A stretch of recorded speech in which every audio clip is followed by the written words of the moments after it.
Hello everyone, today we're going to be discussing the United States Senate elections in 2022 after the Georgia runoffs in 2021 and after the United States presidential election in 2020. I know it's a mouthful, but I'm just showing where we are in the timeline. Starting off, I've characterized the safe Republican and safe Democrat states, and by safe I mean they're going to be non-competitive. I know you might see Iowa and say, is that really going to be a safe margin? But it just means that it's most likely not going to be any surprises, not going to be too competitive, not going to be too contested. So starting off with some likely states, the first likely state I would like to say is Colorado.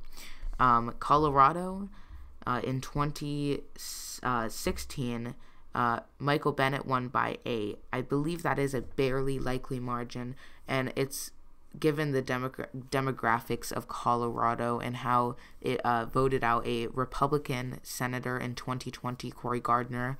It is most likely not going to be very competitive, but we can say that it's most likely also not going to be a safe margin, so we'll say it is a likely margin. The next state I would say is a likely margin is New Hampshire.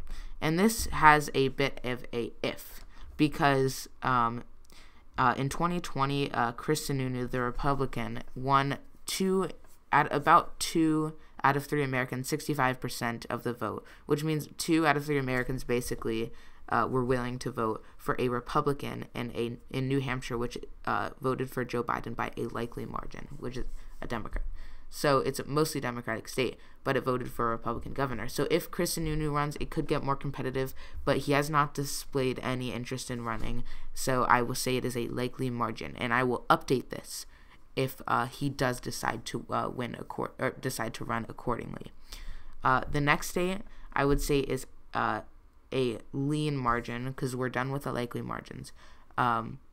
Besides one state, there is Ohio. I almost forgot about it, but Ohio is generally, we thought it was going to be a lot closer, political pundits in 2020 for the presidential election, but it ended up not getting any closer. So Ohio is one of those states where it is pretty unlikely that it will be anything more than a likely margin. Here, voted for Rob Portman by a likely margin. Is that likely? No, that actually is more than likely. That's a safe margin. People are saying it could be more competitive, but ultimately it's a likely state, as in it won't be too contested but it does have a retiring incumbent, which is why it got a little bit more competitive than a safe margin, because it has a retiring incumbent. As displayed here, see, you can see, this is the 2022 United States Senate election. The bold red just means that there's a retiring incumbent. Here we go. So the likely states are Nevada here, and that is because Nevada generally it wasn't too close in 2016. If you look here, Nevada was it was about 3%. It was a little, I think it was actually it might have been a little less than 3%. But generally, we're probably not going to see a flip in the state of Nevada. But again, it's lean, which means that there is always subject to change.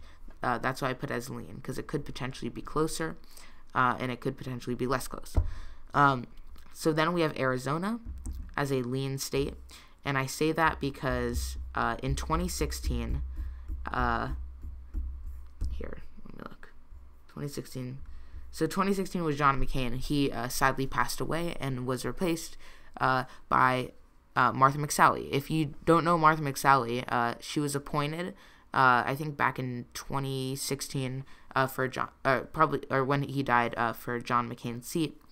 But what ended up happening is she ran in 2018 for Senate in the primary. She won the primary, but she lost by about 3% to a Democratic new Arizona senator. And then in 2020, she ran against Mark Kelly in a special election, and she lost again. So this is that seat up again, but Mark Kelly most likely is still probably going to win. I think he won by around 2-3% this time. It might get closer, but Arizona GOP, after they censored Cindy McCain and their governor Doug Ducey, are falling into irrelevancy in that state. It is looking to be like it'll be the next Virginia. And by that I mean it'll shift heavily to the left in the next few decades. So the next lean characterization I will make is actually Florida. And I know this might be surprising that it might not be closer, but Florida generally is even now it's getting a little bit more of a Republican state. Marco Rubio in 2016 won by a likely margin.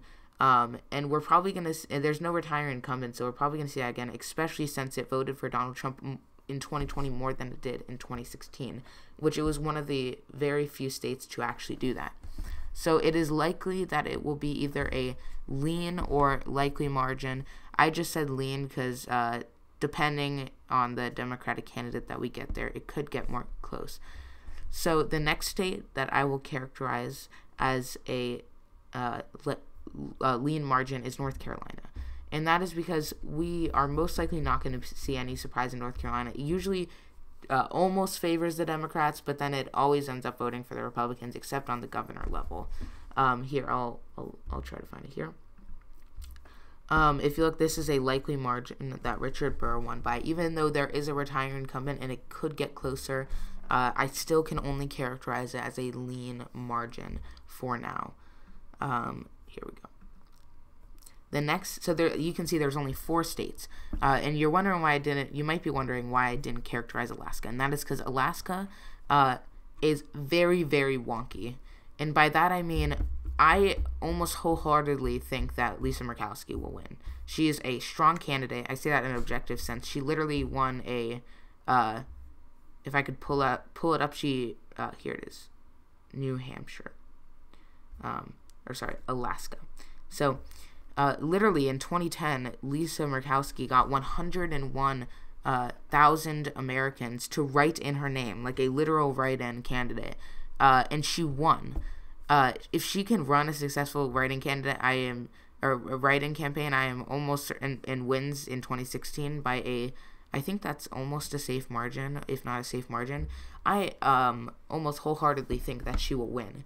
But the Republicans might try to primary her, but again, I think she can overcome that given how popular she is amongst many Americans. So the reason why I am hesitant to characterize it because she might switch over to the independent party. She might become an independent and not tie herself with a party. She might sever herself from the Republican Party. And she might caucus with the Republicans or Democrats, but all we know is that she might do this.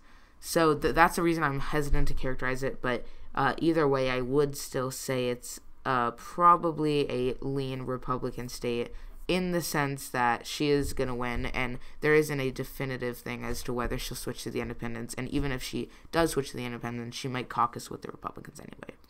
So that's why I said a lean characterization.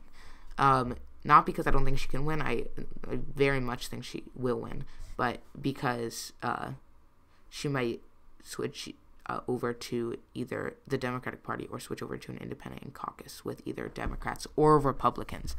So there's 3 states left. Wisconsin, I'll characterize as lean Republican, just because I don't think there is a retiring incumbent. Nope. And in 2018, if I can find the 2018 results, in Wisconsin, that's not Wisconsin, sorry.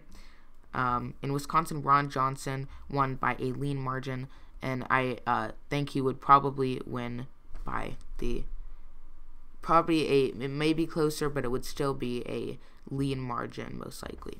So Georgia, I'm going to go ahead and characterize it as a lean Democratic state. Raphael Warnock won by a lean margin in 2020. Lean.